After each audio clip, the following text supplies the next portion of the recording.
We will go through another open access article titled Constant Rate Infusion of Diazepam or Propofol for the Management of Canine Cluster Seizures or Status Epilepticus. This is from November 2022 and it's out of Frontiers in Veterinary Science. Let's get started. Constant rate infusion of diazepam or propofol for the management of canine cluster seizures or status epilepticus. Introduction. Cluster seizures and status epilepticus in dogs are severe neurological emergencies that require immediate treatment. Practical guidelines call for constant rate infusion of benzodiazepines or propofol in patients with seizures not responding to first-line treatment, but to date only few studies have investigated the use of CRI in dogs with epilepsy. Study design. Retrospective. Clinical study. Methods. Dogs that received CRI of diazepam or PPF for anti-epileptic treatment during hospitalization at the Veterinary Teaching Hospital of the University of Turin for CS or SE between September 2016 and December 2019 were eligible for inclusion. Favorable outcome was to find a cessation of clinically visible seizure activity within few minutes from the initiation of the CRI, no seizure recurrence within 24 hours after discontinuation of CRI through to hospital discharge, and clinical recovery. Poor outcome was defined as recurrence of seizure activity despite treatment or death in hospital because of recurrent seizures, catastrophic consequences of prolonged seizures or no return to an acceptable neurological and clinical baseline, despite apparent control of seizure activity. Comparisons between the number of patients with favorable outcome and those with poor outcome in relation to type of CRI, seizure etiology, reason for presentation, sex, previous AED therapy and dose of PPF-CRI were carried out. Results. A total of 37 dogs, with 50 instances of hospitalization and CRI administered for CS or SE were included in the study. CRI of diazepam or PPF was administered in 29/50 and in 21/50 instances of hospitalization, respectively. Idiopathic epilepsy was diagnosed in 21/37. Structural epilepsy was diagnosed in 6/37, of which 4 out of 6 confirmed and 2/6 suspected. A metabolic or toxic cause of seizure activity was recorded in 7/37. A total of 38/50 hospitalizations were noted for CS and 12/50 for SE and 30/50 instances of hospitalization. The patient responded well to CRI with cessation of seizure activity, no recurrence in the 24 hours after discontinuation of CRI through to hospital discharge, whereas a poor outcome was recorded for 20/50 cases. Comparison between the number of patients with favorable outcome and those with poor outcome in relation to type of CRI, seizure etiology, reason for presentation, sex and previous AED therapy was carried out but no statistically significant differences were found. Conclusions. The present study is the first to document administration of CRI of DZP or PPF in a large sample of dogs with epilepsy. The medications appear to be tolerated without major side effects and help control seizure activity in most patients regardless of seizure etiology. Further studies are needed to evaluate the effects of CRI duration on outcome and complications. So I'll go through the results again just because it can be a little bit confusing with how quickly the software reads through it, and then it kind of switches back and forth from the dogs versus hospitalization. So starting with the drugs received, diazepam was given in 58% of cases, or 29 out of 50, and then propofol was given in 21 of the 50 cases, or 42%. Idiopathic epilepsy was diagnosed in 21 of 37 dogs, so they've switched back to the dogs, and then structural epilepsy was diagnosed in 6 of the 37, so about 57% had idiopathic epilepsy. Metabolic causes were reported in 7 out of 37 dogs, and then a total of 38 of the 50 dogs, or at least times that they were treated with hospitalizations, were presented for cluster seizures, and then the remaining, so 12 out of 50, was status epilepticus. 30 of the 50 dogs, or 60% of cases, they responded well to the medications with no recurrence of seizures 24 hours after discontinuation of the medication. And then there was a poor outcome in 20 of the 50 patients. 12 of those being on diazepam, and then 8 of them being on propofol. There was no difference found between drugs used, seizure etiology, type of seizure, as far as whether it was cluster versus status epilepticus.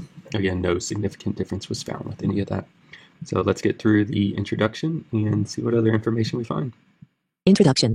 Cluster seizures and status epilepticus in dogs are severe neurological emergencies. The case fatality rate ranges between 25.3 and 28.5%. Though such medical emergencies require immediate treatment, the optimal therapeutic approach has yet to be defined. Proposed treatment guidelines call for constant rate infusion of benzodiazepines or propofol in patients with seizures not responding to first-line benzodiazepines and non-anesthetic drugs. Few studies to date have investigated the use of CRI in dogs with epilepsy. With this retrospective study, we wanted to describe the use of 2 types of CRI in dogs with refractory seizure activity presenting to a single veterinary teaching hospital. Materials and methods. Study population. The study sample was dogs presenting with convulsive CS or SE to the Veterinary Teaching Hospital, Department of Veterinary Science, University of Turin. The dogs that received CRI of diazepam or PPF for anti-epileptic treatment during hospitalization between September 2016 and December 2019 were identified by medical record search. Inclusion criteria were SE or CS confirmed by owner's detailed description/video recording or evaluation at admission/during hospitalization, and primary management of the case by a board certified neurologist or a neurologist in training under the supervision of a board certified neurologist. Patients were excluded if the emergency treatment protocol did not follow the standardized guidelines in place at our institution. If data were missing for CRI, data collection and definitions. Data extracted from the medical records included breed, weight, sex, neutering status, age at first seizure, age at hospitalization, history of seizures, previous anti-epileptic drug administration, seizure etiology, reason for presentation, number of seizures or seizure duration before presentation, emergency treatment protocol, type of AED for CRI, duration and dosage, duration of hospitalization, and treatment outcome. CS were clinically defined as the occurrence of 2 or more epileptic seizures within a 24-H period. SE was defined as seizure activity lasting more than 5 minutes or the occurrence of 2 or more epileptic seizures without complete recovery of consciousness in between them. Seizure etiology was classified according to International Veterinary Epilepsy Task Force guidelines. Reactive seizures, idiopathic epilepsy, and structural epilepsy. Reactive seizures were defined according to history of possible or confirmed exposure to toxic agents or based on hematological laboratory test results. Dogs were classified as having idiopathic epilepsy if their first seizure occurred between 6 months and 6 years of age. 2 or more unprovoked seizures occurred, 24H apart, if the interictal neurological examination was normal, and if no clinically significant abnormalities were identified on minimum database blood tests and urinalysis and unremarkable magnetic resonance imaging of the brain and cerebrospinal fluid.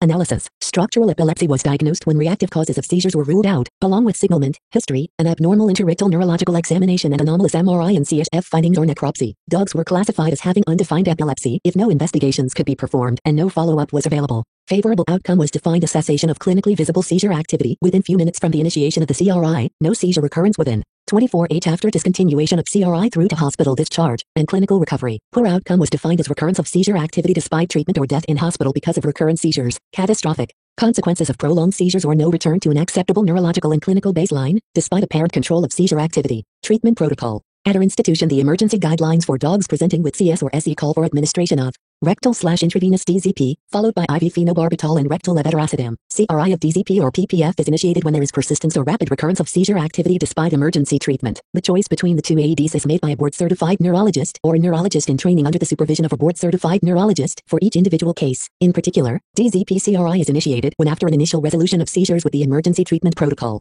These recur in a short period of time or when despite an initial improvement of convulsive activity, no complete resolution is obtained. A PPF CRI is considered when despite the emergency treatment protocol, there's no modification of the seizure activity. Statistical analysis. Descriptive statistics and statistical analyses were performed using commercially available software. Continuous variables were tested for normality distribution using the Shapiro-Wilk test and were found to be non-parametric. Standard. Descriptive statistics are reported as median and interquartile range for continuous variables and categorical variables as percentage and frequency. Comparisons between the number of patients with favorable outcome and those with poor outcome in relation to type of CRI, seizure etiology, reason for presentation, sex, previous AED therapy and dose of PPF CRI were carried out using Fisher's two-tailed exact test, chi-square test, or Wilcoxon rank sum two-tailed test as appropriate. For comparisons between outcome and etiological groups, suspected and confirmed idiopathic epilepsy and suspected and confirmed structural epilepsy were combined/grouped together. Statistical significance was set at p=0.05. Results. The study sample was 56 dogs, with 70 instances of hospitalization and CRI administered for CS or SE. Excluded from the analysis were 19 dogs, because of incomplete medical records, because emergency anti-epileptic treatment was not standardized, and because the management of convulsive activity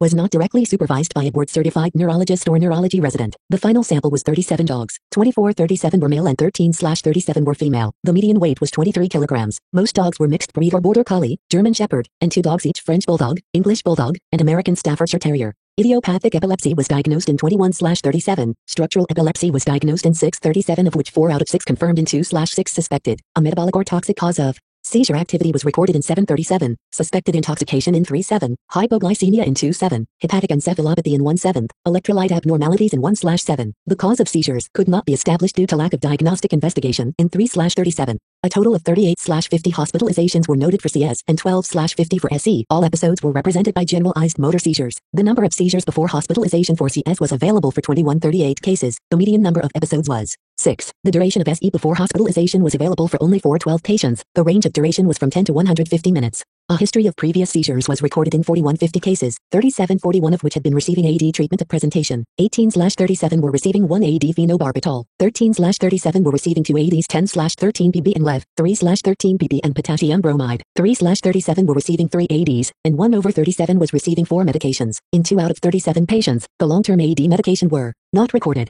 CRI of DZP or PPF was administered in 29/50 and in 2150 instances of hospitalization, respectively. The median duration of CRI of DZP or PPF was 24H. In all patients, O2 supplementation was provided by nasal cannula and adequate blood oxygen saturation was assured by periodical evaluations, but no mechanical ventilation during CRI was required in any of these patients. In 30/50 instances of hospitalization, the patient responded well to CRI with cessation of seizure activity. No Recurrence in the 24H after discontinuation of CRI through to hospital discharge, whereas a poor outcome was recorded for 2050 cases. Spontaneous death after sudden cardiac arrest while receiving CRI was reported in 3/20 dogs, while 10/20 were humanely euthanized. Euthanasia was performed in 7 out of 10 patients due to seizure recurrence despite treatment and in 3 out of 10 patients due to catastrophic clinical consequences of seizure activity in 3/10. In particular, 1 dog developed ad ingestus pneumonia, while the other 2 manifested cardiac arrhythmias, acute renal failure, rhabdomyolysis and hemorrhagic diarrhea. In those patients, results of further tests such as blood gas and electrolyte analysis, hematological investigations, and fast ultrasound of thorax and abdomen, along with thoracic radiographs concurred to the decision of euthanasia. Further medications to control seizure activity were administered in 7/20. 5/7 patients receiving CRI of DZP were switched to CRI of PPF. In 2/7 patients receiving CRI of PPF, a first attempt at weaning off was made, then CRI was restarted due to recurrence of seizure activity within 24H after discontinuation. Table 1 presents the characteristics of the 2 groups and a comparison of the study variables and outcomes. There were no statistically significant differences in any of the variables studied. Since a dose range of PPF was used during CRI, a statistical analysis was also performed to evaluate a potential dose effect of PPF CRI on outcome. The median dose of PPF CRI was similar in the 2 outcome groups. Median dose PPF CRI good outcome 0.150, median dose PPF CRI bad outcome 0.165, and no statistically significant differences were found. In patients with history of seizures, no statistically significant associations were found between outcome and presence or absence of chronic AED therapy, type of chronic AED or number of chronic AED. Results are reported in Table 2. The median duration of hospitalization for patients with a good outcome overall was 36H. The median duration was 24H for the dogs that received CRI of DZP and 36H for those that received CRI of PPF. Different degrees of ataxia and sedation were the only side effects recorded. Discussion. To our best knowledge, this is the first retrospective study to describe a fairly large sample of dogs treated with CRI of DZP or PPF because of lack of response to standard emergency treatment for CS or SE. Response to treatment was good overall, with complete suppression of seizure activity within 24H after discontinuation of CRI through to hospital discharge.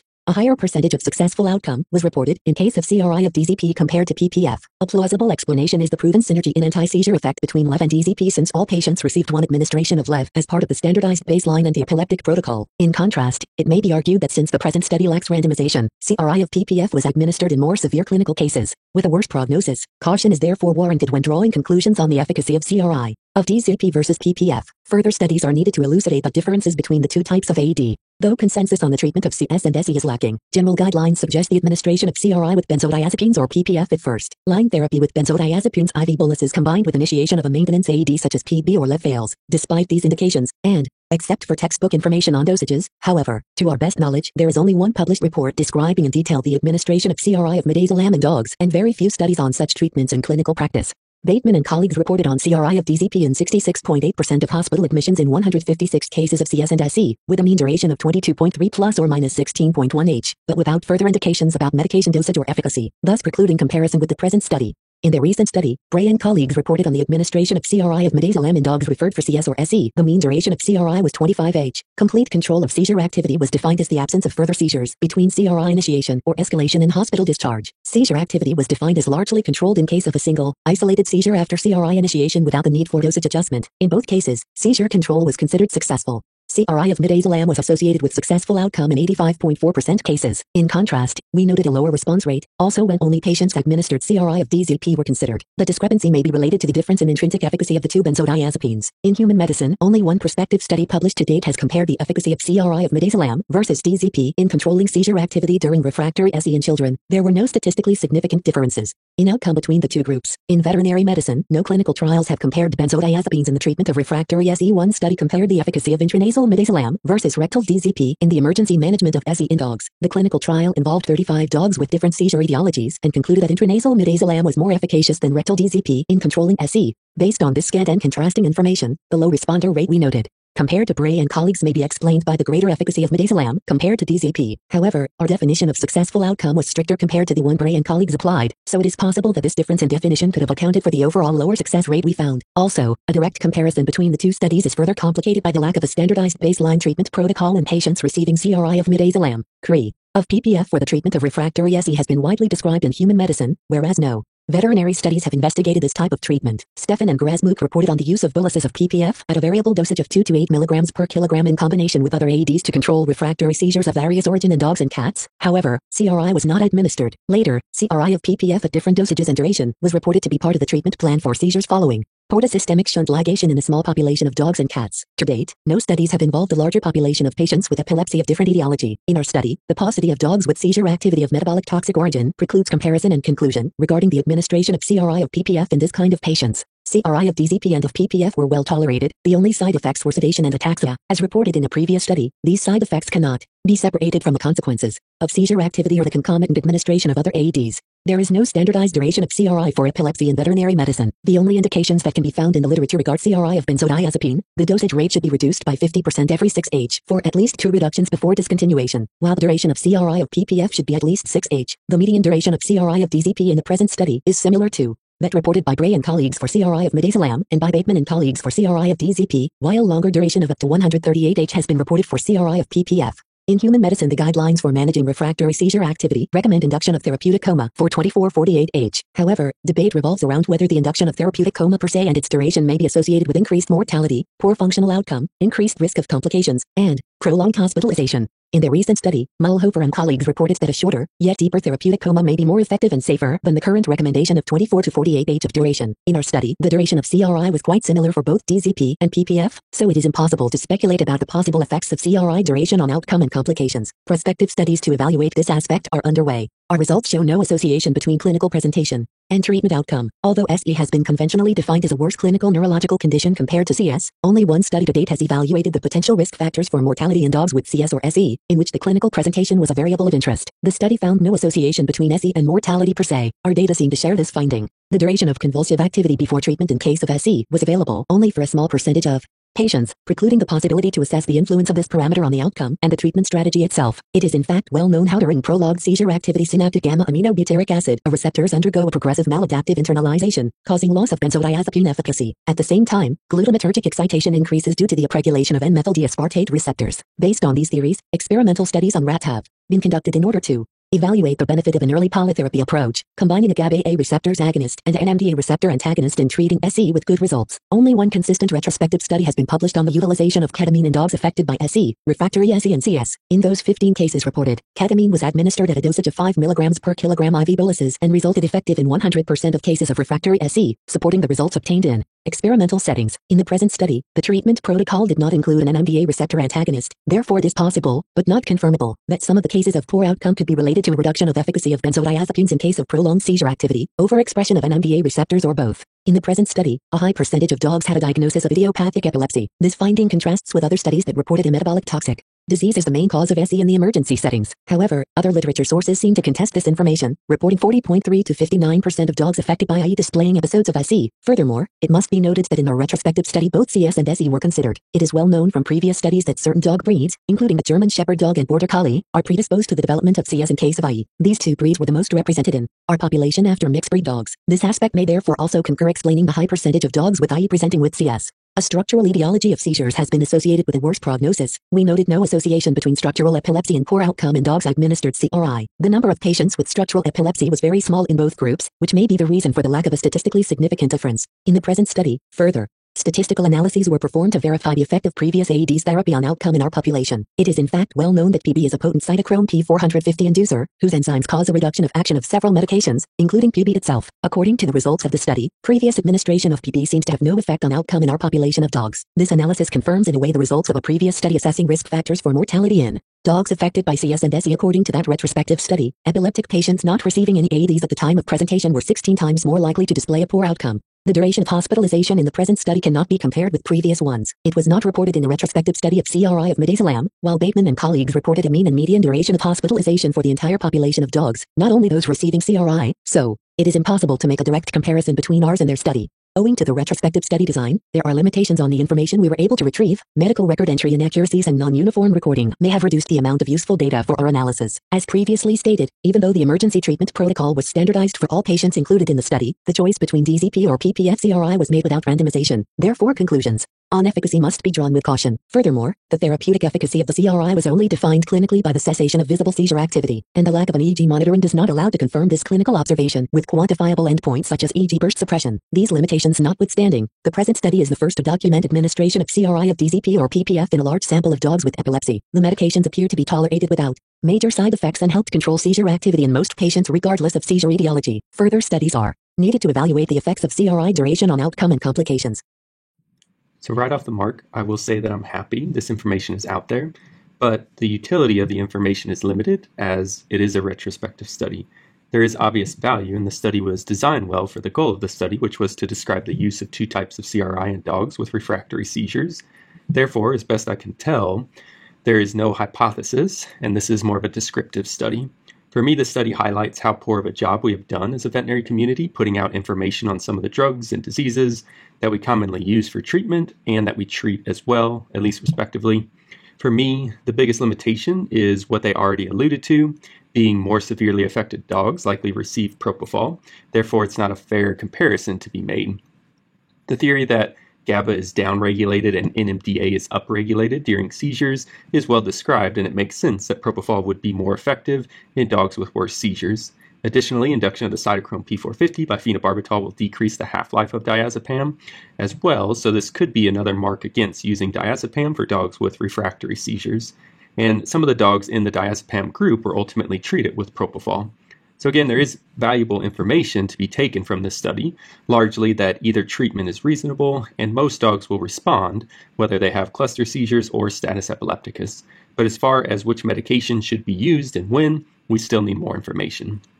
Some people also state that 24 hours after benzodiazepines are used, you should not use them anymore because of downregulation of the GABA A receptors that can occur from their use, and that further use could predispose the patient to more seizures when you start to wean off of the medications. I don't know if this is clinically true, but something to keep in mind, at least in the back of your head. There is also concern for use of benzos with hepatic encephalopathy, as there's upregulation of the naturally occurring benzos in the brain, and it is thought that benzos could actually make seizures worse. Again, clinically, I have not appreciated this, but something else to consider. This holds true for ivermectin toxicity as well. I do like how they alluded to prospective studies that are on the way.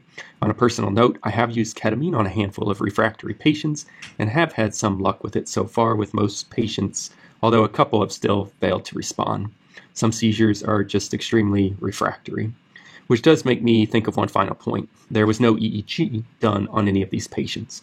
There are several cases I've had that appear to be stable, but with EEG we can recognize seizure burst or even non-convulsive status epilepticus. So EEG might help at least improve the results of this study or future studies, and hopefully it's something they're including on their prospective studies. But those are my thoughts. Good information, but doesn't change what I'm doing right now. Thank you for listening.